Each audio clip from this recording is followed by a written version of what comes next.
So my topic is while loop and do while loop. So first we'll start from while loop.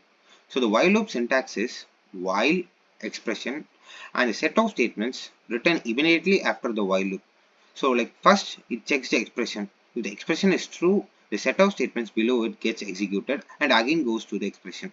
And even if it's again true, it goes to the statements and gets executed and again goes to the expression like a loop. It goes on until and unless the expression is false. If the expression is false, it breaks out of the loop. So this is the syntax of the while loop. Now we'll see an example for a while loop. So this is a while loop program. So this program shows how the while loop works. So I will not go to the header files. I'll just start from variable declaration.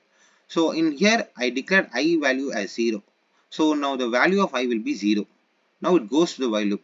So here the while loop starts. So it checks the expression I is less than 3. So I value will be 0. So I is less than 3, which is true.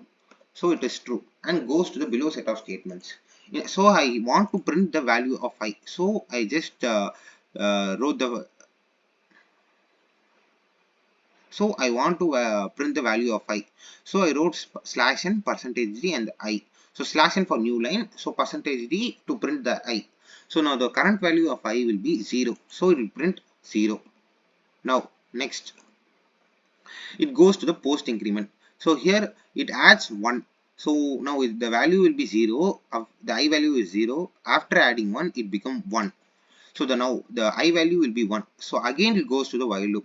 Now the I value will be 1. The y 1 is less than 3. It's true. So again it goes here.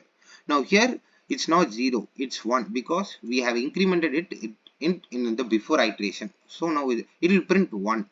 Now it goes here to the post increment. So here in post increment it's again add 1. So now the 1 will become 2. So in 2, it again goes to the expression. Now it checks 2 is less than 3. Again it's true. So it goes to the below set of statement and print the value of I now. So the now value of the I will be 2. So it prints 2 and goes to the post increment. So in the post increment, it becomes 3. I mean plus 1, it becomes 3. Now it again checks the expression. Now 3 is less than 3, which is false. So because I have not included equal to, it does not it does not verify 3 is equal to 3. So now it goes to the again to the front of the expression. So now 3 is less than 3, which is false. So it does not execute these statements and breaks out of the loop. So the output will be shown here 0, 1, 2. So for the first iteration, it took 0. Second iteration, 1. Third iteration, 2.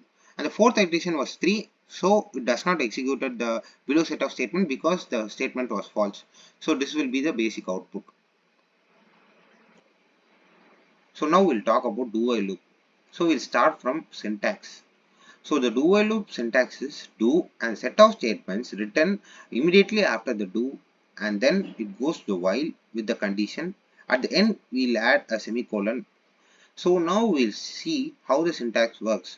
So it goes to the do, and before checking the while, these statement gets iterated for first, and then it goes to the while and checks the condition. If the condition is true, it goes to do and iterates the set of statements and again goes to the while. It does the same thing until and unless the condition becomes false, as it breaks out of the loop. So this is the syntax of do while loop. So now we'll go to the example.